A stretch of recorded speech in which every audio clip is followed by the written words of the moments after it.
Hey everyone, so it is Friday morning and I'm going to go ahead and record the regression uh, video to help with stat exercise number 3. So what I want to do here is explain a little bit of stat 3 and then we'll jump into the regression. So again, what I'm looking to do with this particular exercise is to have you sort of write a narrative around the data that you find interesting or that you are seeking to report to the Waters Foundation to evaluate this particular Goodwill job training program. And so with question 1, we're not going to explore that in this particular video because this is basically a recap of things that you have done in the previous 2 assignments. So the first part described the survey participants. So again, using some of the demographic variables here, give me the frequency, the percentages when it's appropriate for categorical variables.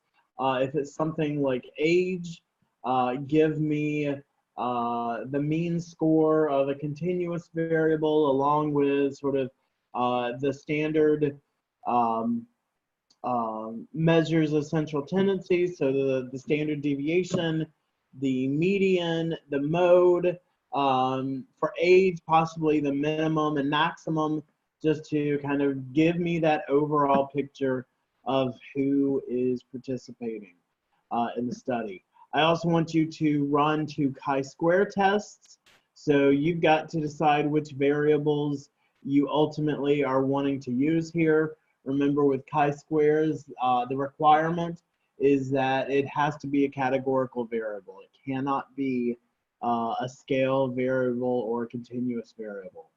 So that's the part 2. And then with part 3, I've got run and report at least 10 t-tests. With t-tests, remember you have categories, a grouping variable that has two categories. So certainly in this particular set, we've got gender with male and female. We also have, did you become employed after completing the training program that you could use? If you'd like to use education or race ethnicity to compare the groups, you can also do a ANOVA test here instead of only looking at the 2 groups there. What you decide to evaluate is up to you, but I want you to write everything up using the proper statistic results that you pull from Jamovi here in this particular case. So I'm going to walk you through the second part, which looks here at the regression. So in order for us to be all on the same page, let me go download the Jamovi file. Once that is downloaded, let me also go open Jamovi so that we can start to work on this. And so it's going to take a couple seconds here just to open up. And in that time, let me just say, please bear with me and my cough this morning. It's not too bad right now, but I know once I get starting with statistics, inevitably it will start up as well. So let's take a little slower, Jamovi. All right. Hopefully this is not indicative of things to come. But there we go. All right. So again, one of the things that we've seen time and time again in this course is that opening it directly from the download may very well cause the system to crash, particularly on Macs. So I'm going to open it the kind of old school way here. And you can see that we've already got our labels up here for all of my variables. So let me shrink that window again because we're going to get right to the analysis tab. So let me go over here to the instructions to see what we first need to do. All right, so for question 2, it's broken down into 4 parts. The first part is to perform a correlation between the first 10 scale variables. So essentially what relationships exist between columns A through J. And so A through J, I've got the full sentence up here in the column. So taught me new skills all the way down through made a positive difference in my life. And I can go over into Jamovi and see that there's new skills, and there, I believe, is the positive change variable. So I'm wanting to look at all of those. And remember, when we're running these, I've got the information on how to run the different tests here in PowerPoint in the slides that you have. So let's just walk through what we've got here in the PowerPoint and do this together. So need to open the data file. I've done that. Check that I've got no nominal. Done that. So next I need to click on the analysis tab, and in the analysis select regression, and let's go do it. All right, so here is our Jamovi analysis. Then to regression, we're going to click on correlation matrix, and it's going to slowly pop up there. So we got correlation. Make sure statistics and correlation matrix is selected. So there's correlation, there's statistics. So that part is done. And now I want to move my scale variables over to the empty box. And so again, we were looking at the first 10. So 1, 2, 3, 4, 5, 6, 7, 8. 9. Am I missing one? That was 10.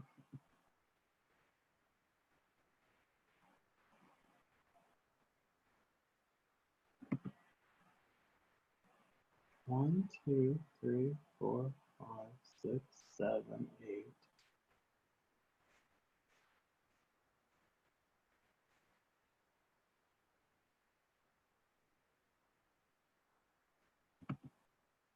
This appears to be missing a column.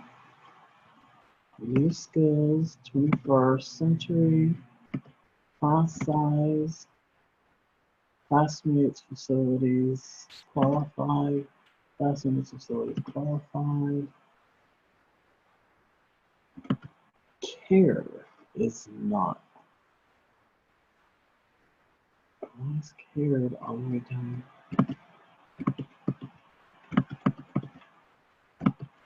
All right, so this is good to actually go back and just double check. I'm not sure why cared moved.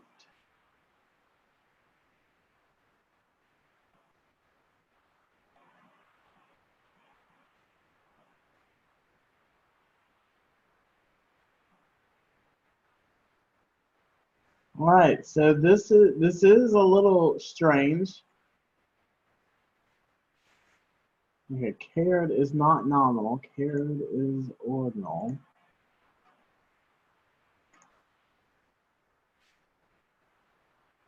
All right, so I'm not sure why that appeared different, but let's go back and look at this analysis again. So sorry about that delay. That was not expected. So again, so we're going to regression, going to correlation matrix, and now we should have 9, 1, 2, 3, 4, 5, 6, 7, 8, 9, and then there's 10. So now we're back in the swing of things, and because we have correlation matrix and statistics checked, it is going to ultimately pull up our table to look at. And so with this particular portion of that assignment, the question in Stat 3, I don't need you to report every single combination of variables. So if you go back over here to PowerPoint, you can see how we wrote up the Pearson's correlation result. there's a moderate relationship based on the R value, list the two variables, and then tell the statistical significance level. Well, if you do that for every single combination here, you're going to spend, close to 35, 40 minutes writing all of this up just by itself. So the way that I would approach this is to start to look through here, and particularly looking at that first number in each pair to see the R values. And what you want to do is look for the ones that are the highest and the ones that are maybe the lowest. So we have a lot here that is statistically significant at the less than 0.001 level. So what I need to do is find the strongest relationships. And so as I'm looking here, let's see if I can move this over any further. That may be as far as it can go. When I'm scrolling through this here, there are a couple numbers that are jumping out at me. There may be something that's actually greater or more important to pull, but the things that I'm seeing, it looks like the highest one here is R equals 0.73, and so that actually does meet our barrier for being a strong relationship. And it looks like that's between would enroll, so I would enroll again, and then variety. Variety of classes and would enroll. So, that is one that, this is a strong relationship. To go back to how we would write this up, there's a strong relationship, R equals 0.735 between would enroll and variety, and would want to use the language in the actual question to fill that out. And the relationship is statistically significant at P is less than 0.001. I probably would go through here and find, 4 or 5 of the most important relationships based on that R value, whether it is a positive 0.7 or a negative 0.7, those are the key ones we're looking for. But that's the only 0.71 that I'm seeing here based on the R value itself. So probably want to look at next at the 0.6s and 0.6. Am I seeing any? Let's say here's one, 0.62, 21st century job and class size. So that's going to be one that I would likely want to report. It looks like here is another negative 0.58, so that gets close to 0.6. Negative relationship between classmates and positive change. And so I just want to pick between 3 and 5 of these to ultimately write up and report. I don't need everything, just look for the relationships that are the strongest or the most significant there. And so that's going to be what we ultimately get here for part 1. So I'm going to remove this, and let's go back to our questions to see what part 2 is.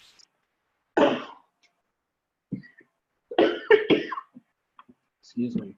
All right, so now we're going to ask, now it's asking us to perform a regression where we're trying to see if we can predict someone's overall enjoyment with the program based on those first attitudinal variables.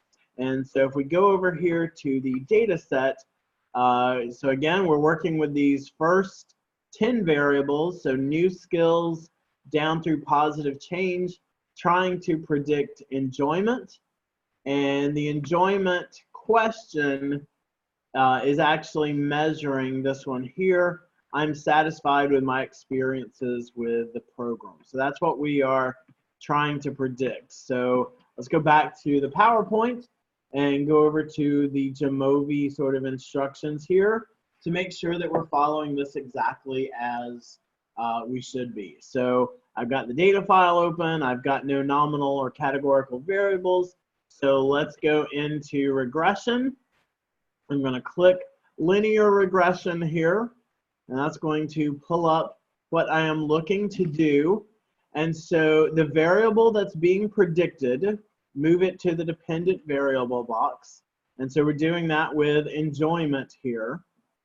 And the 10 variables that we're using to predict, we're moving those to the covariate box. So that's the ones here down through positive change. Okay? And so it's going to be doing its calculating, but while it's doing that, let's just see under model fit, make sure R and R squared are chosen, as well as F test under the overall model fit. So model fit is down here. R and R squared are chosen, but I also need to select my F test. Okay? And so this is popping up our results here. And so while this is here, I want to go into Word, and because I'm going to start writing this one up with you so that you can see where I'm pulling things and how ultimately it all comes about.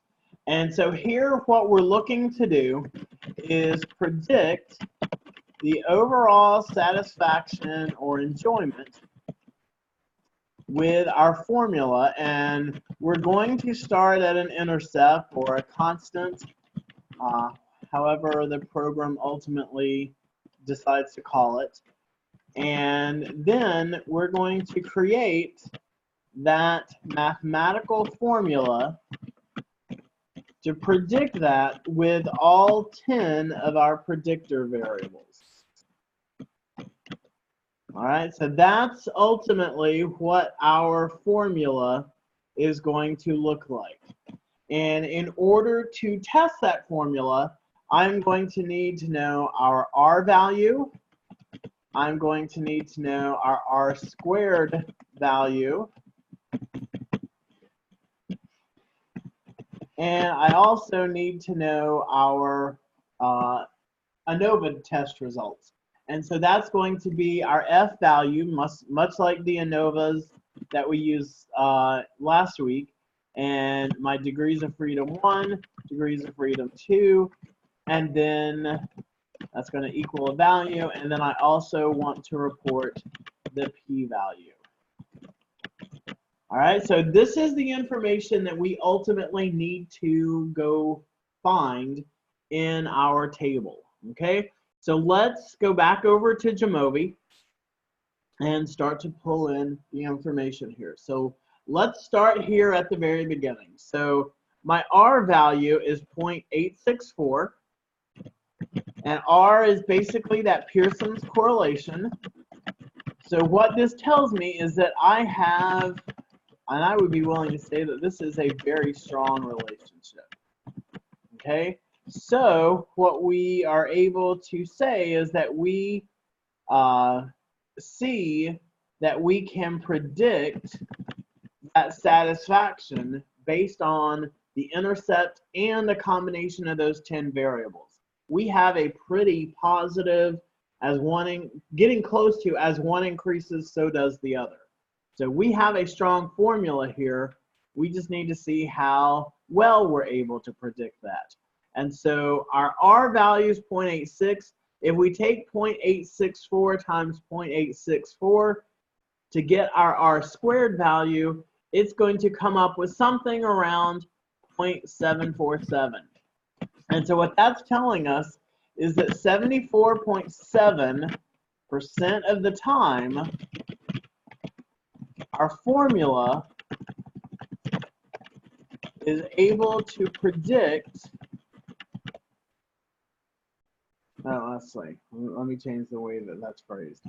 Our formula predicts the very, let's see, not 74.7% of the time, but 74.7% of the answers to the satisfaction question by the participants are correctly predicted by the formula.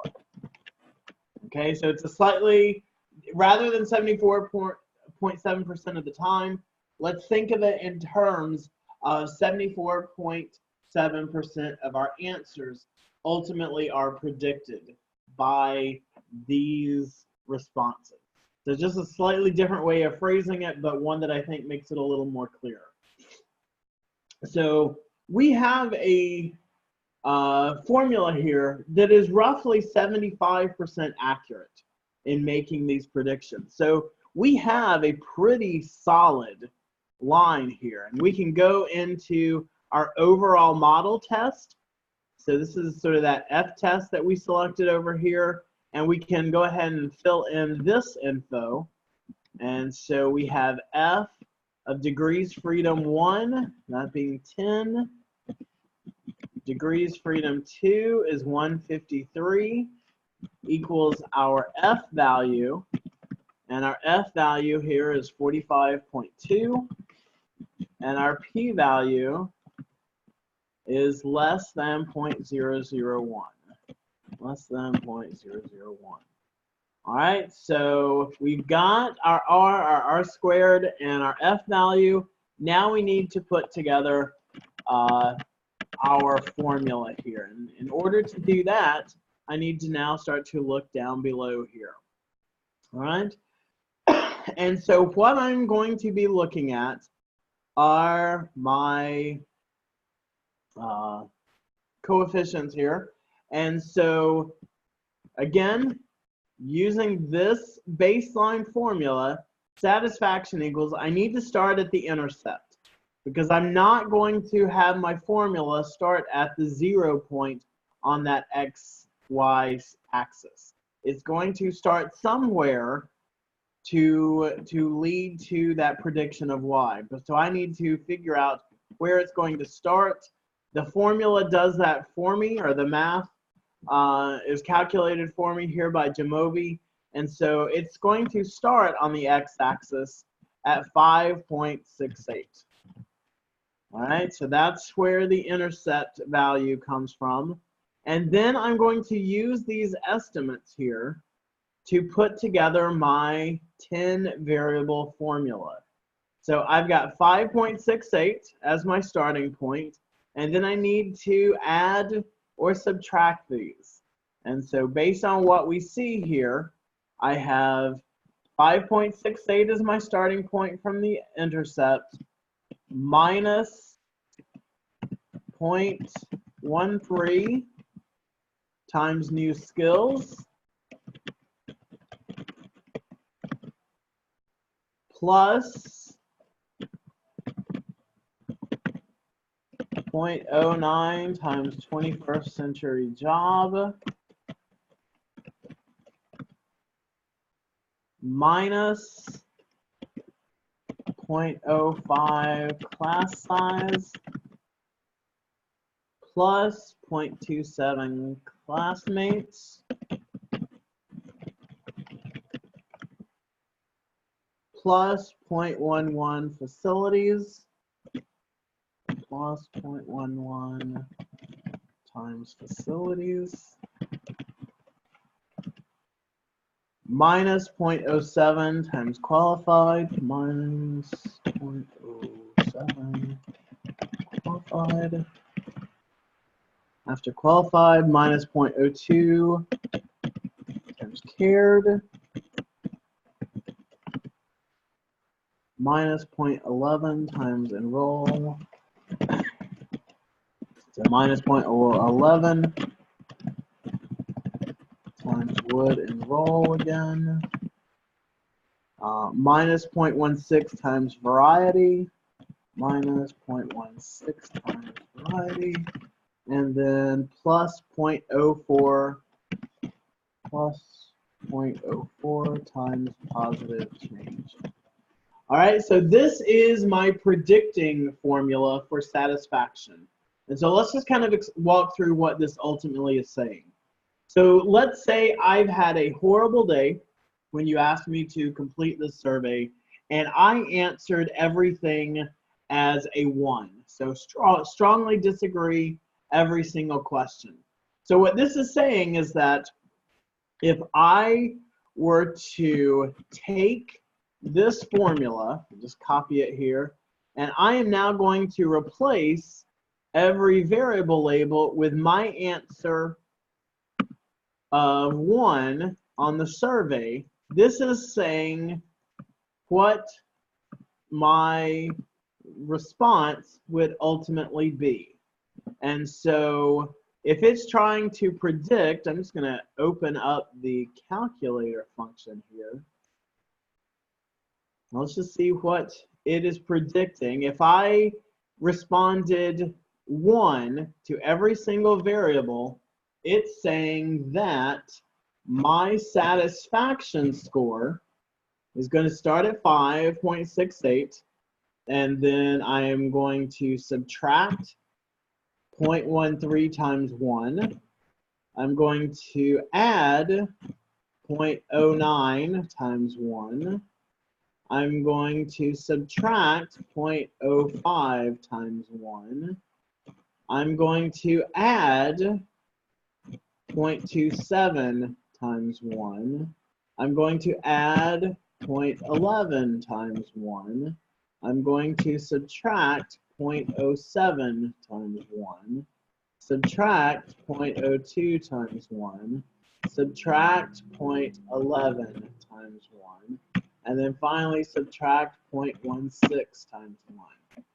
So if I strongly disagreed on everything, it is predicting that my response to satisfaction with the Goodwill Job Training Program is going to be a 5.6. Okay, so somewhere in that middle of the continuum, not really favorable, but not really negative either. Okay, and so this may very well be one of those 25.3% of the times that it did not correctly predict my response, because I'm just guessing that if I had a strongly disagree on everything, I'm probably not in the middle of the continuum about whether or not I was satisfied with it. But if you can imagine going here and changing each individual's response, we're going to get very different mathematical results. Okay, and so this is what the Jamovi is ultimately doing. It is taking every person's responses to this regression model that we're developing, calculating this for every single person, and then figuring out where to start and what these equations should ultimately be to predict satisfaction and how often we're ultimately able to correctly do that. So once we have this line, move this down here. Once we've got this and this information right here, we are good to go with writing up our actual final results. And so what I then have, I can go back over here to the PowerPoint slide and go to the write-up part. And so let's walk through this.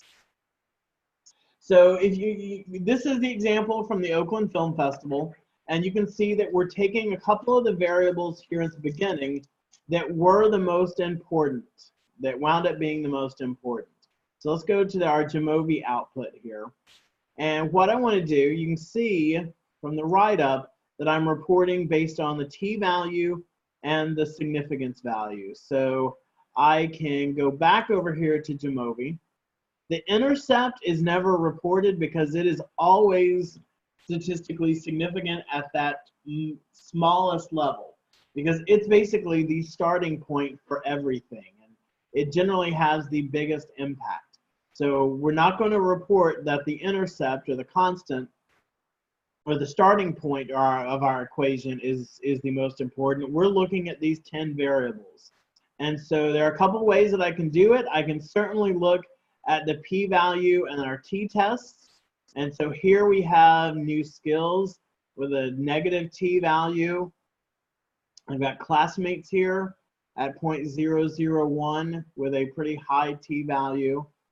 And I also have variety, you know, negative 3.9 and significant at the 0.001 level. Okay, if there's anything that sort of stood out here, you know, care as not being statistically significant, 0.45, positive change, 0.41, you know, so definitely not statistically significant. I may choose to report those as well. You know, because here, certainly with this one, the temperature at the film festival was not influential. So it's really up to you what you choose to report. You can report all 10 of these, but ultimately I would say choose the ones that are going to be the most important for the variables or for the equation, or if there is something that surprisingly does not matter, does not have a strong statistical significance, you can report that as well. So here, I would most likely go with new skills, classmates, variety, because all of those have the highest level of statistical significance, and then probably go with care and positive change as also being those that are not influential, surprisingly. And so I'm going to use the t-value and the p-value in that first part of the write-up here. And then here in Jamovi, we actually are not able to pull the standardized coefficients. I don't think, let me just check here.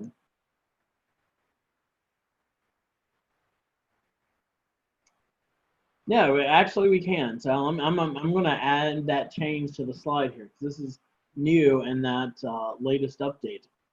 So I can hit the standardized estimate here in the model coefficients, and this far column here is negative 0.20 for new skills. This is our beta scores. So these are the standardized coefficients. And so I also want to report for those that I did that had the most influence in the model, with new skills, with classmates, with variety. I also want to report the standardized estimate here, the standardized coefficient. And basically what this is saying, just to give you some explanation here, the estimate column here is the precise formula, telling us where we are ultimately starting on the x-axis, and then how we're going to figure out our final destination by adding all of these. You know, so here we're clearly not starting at the 0 point with the 5.68 starting point for our intercept. The standardized estimate, or the standardized coefficient, is basically saying if we had to weight everything equally, so that we're getting rid of this starting point that's sort of calculated, but just trying to figure out, based solely on these 10 variables, where what it ultimately is. We are standardizing by eliminating that intercept and weighting everything appropriately based on its impact. And so you can see the estimate and the formula, looking at the precise formula, then becomes slightly different for each of these in that standardized coefficient.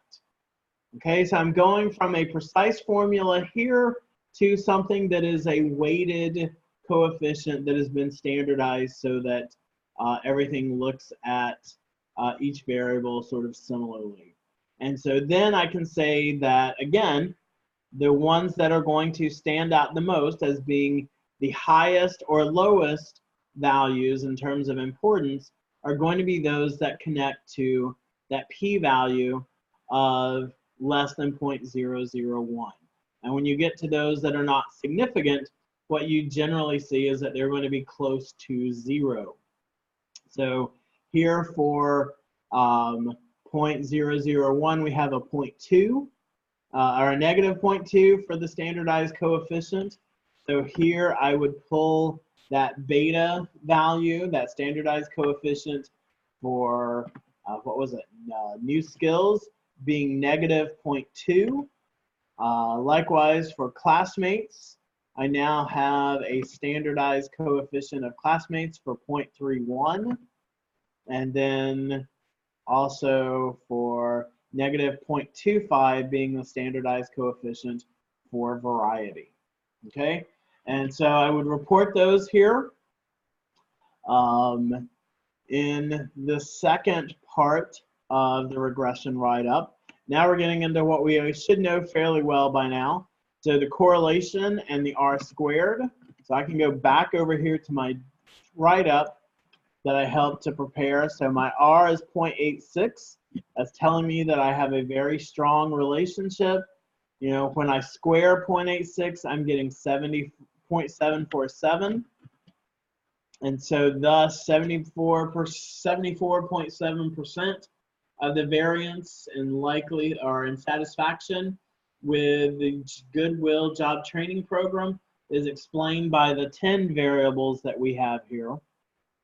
The resulting line is as follows, and I've got that over here as well. So satisfaction equals 5.68 minus 1.3 new skills, and so forth. So I just want to include that entire line there. And then I've got the final write-up here being that F test, the ANOVA test, to show that it ultimately is a statistically significant line. So reporting the F value, the 45.2, the degrees of freedom, 10 and 153, and then that p-value as well. And so that's how you ultimately would go about writing up the regression. All right, and so let's now look at the instructions for part 3. Perform a regression analysis where we're trying to determine whether we can predict a respondent's likelihood of recommending the program to others by the first 10 variables. So let me go back over here to Jamovi. Let me just erase all of this so we can start all over again. And where we did satisfaction last time, now we're going to look at predicting, where is it? Recommendation, okay? So we're going to go back to linear regression. And there we go. Oops. All right, so we are looking to move our prediction variable, recommendation, what we're looking to predict.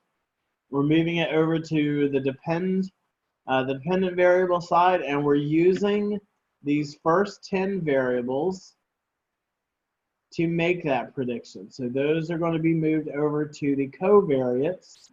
I want to make sure R and R squared are checked, as well as the F test.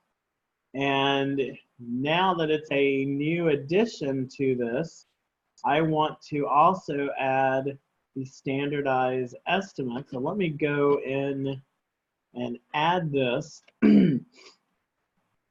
in, not PSP, Jamovi,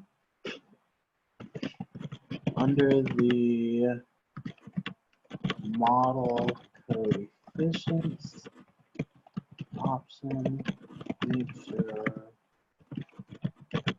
standardized estimate is selected.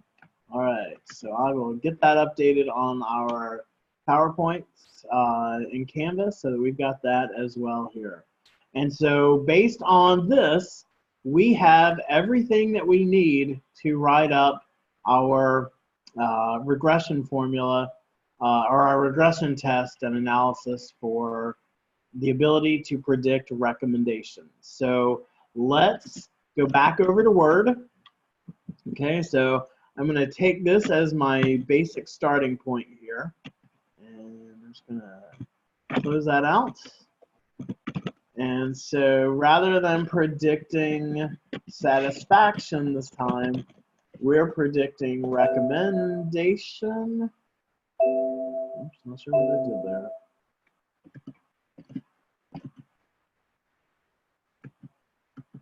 All right, but I must have started something to install that it is deciding, no, cancel.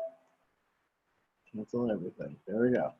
All right, back to just being able to type because I need my R value. I need my R squared value. All right, so none of my shortcuts are working now. Great. All right, so let's call that R squared. And I need my F value for degrees of freedom 1, degrees of freedom 2. That's going to equal a value. And then I want my P value as well. Okay. And so let's go pull info from our tables. So my R value right here at the start is 0.52. So we have a moderate relationship here, and that's pretty much right in the middle of the 0.3 to 0.7. So we are kind of in the middle. We don't have a strong, we don't have weak. We are square there in the middle. So if we take 0.52 times 0.52, that's going to give us R squared, and that is 0.272. 0.272. So again, what that's saying is 27.2% or 27.2% of the variation in respondents' answers in recommendation is able to be predicted by the formula. All right, so we're predicting about 30% of the time, so that's not bad. And, you know, it's certainly we may certainly think we want or would love to see something higher, but this actually is pretty good. Predicting is not meant to be easy. So let's go look at our F values. So our degrees of freedom are 10 and 153. So 10 and 153. We can go look at our F value here, 5.73. And then our P value is less than 0.001. So we do have a statistically significant line. This formula does help predict 30% of the time, or 30% of our respondents' answers. So now let's go and put this formula together. All right. And so what we have is we're going to start with our intercept, and that's 8.76. So let's just 8.76. Oops. 8.76 plus. All right, so we're going to start with subtracting here. And so we got minus 0.43 times new skills minus 0.22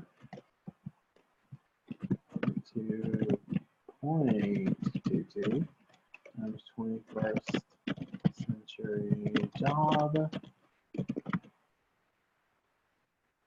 plus 0.23 plus 0.23 class size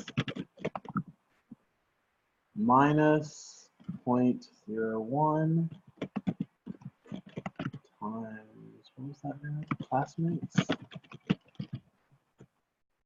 All right, so after classmates, minus 0.17 facilities, minus 0.17 times facilities.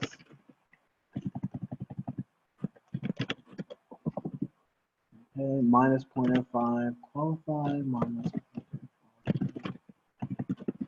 0.05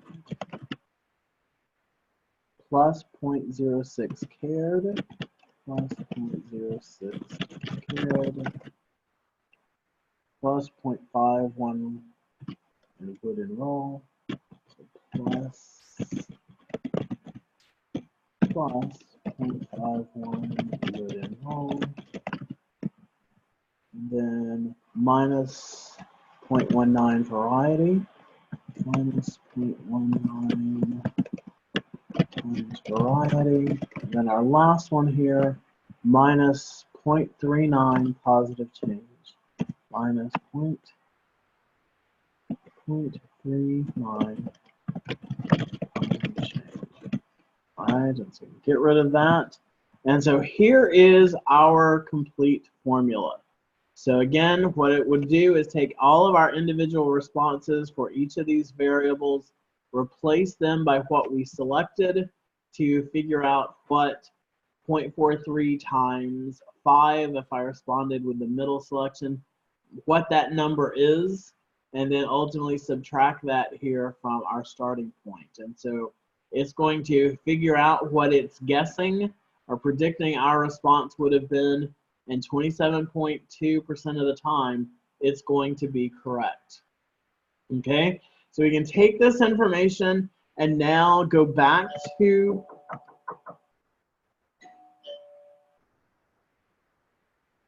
let's go back to PowerPoint and ultimately write this up. And so ignore the doorbell there for that. So what I have here is picking out the most important variables here. And so I'm able to do that from our regression test. And so I'm going to look at the p-values here for the t-test, which ones were lower or which ones were the strongest statistical significance. I've got my 0.001 here a couple times, it looks like, so positive change would enroll in new skills. I'm also going to look at these standardized coefficients and report those. So again, reporting the ones that are most important in the model based on the p-value. If there's any that are surprisingly not significant, I may also choose to include that, like the temperature one here in the example with the Oakland Film Festival. The standardized coefficients, remember those are the ones that we have over here in the standardized estimate column that we're going to add. And then I start to get into the correlation coefficient with the R and the R squared. And so I've got those values that I've already sort of written up here. And so I've got R squared, our R is 0.52, my R squared is 0.27, and I'm able to pull that up. And so from there, you know, explaining again what the 27.2% is going to mean. Okay, so that we're able to explain the variance 27% of the time by our 10 predictor variables. The resulting regression line is here. So recommend equals all of this. And then I'm going to report the line being statistically significant with our F test from the ANOVA. So F of our degrees of freedom 1 and 2 equals our F value, and then our statistical significance number, our p-value. Okay, so that gets you through the 2 regression tests that I've asked you to run. And let's look at the final sort of question here. Is there any correlation between an individual's overall enjoyment and their likelihood of recommending the program to others? And so for that, again, we can go back over to PowerPoint, go up to the Pearson correlation, because that's what we're looking to run here, just determine whether or not there is a relationship. And so let's go into Jamovi. Let's remove this. So we're starting with a blank slate. We go to regression, then to correlation matrix. And again, it's wanting us to select correlation matrix and statistics. And for this, we are looking at enjoyment or satisfaction and whether or not they would recommend. And so what we're going to report here is simply that the R value is negative 0.017. So we have a very weak, non-existent relationship, and our p-value is really high. So we are nowhere near statistical significance. So there is no real connection at all between whether or not one would recommend the program and whether or not they were satisfied with it, which seems a little counterintuitive, but it's something that ultimately we would want to explore a little more, maybe with qualitative data, to understand what ultimately happened. All right, so thanks for sticking with me through this one. We found a couple of things in Jamovi that we definitely need to get corrected. So what I will do is save this data file, since it's got the correction made to it, upload that to Canvas so that you have access to the version that is ready to use, as well as the revised PowerPoint that I've got here. So I'm going to stop the video now. I hope that was helpful for you in getting through the regression part, and I will see you in class next week. Have a good one. Bye.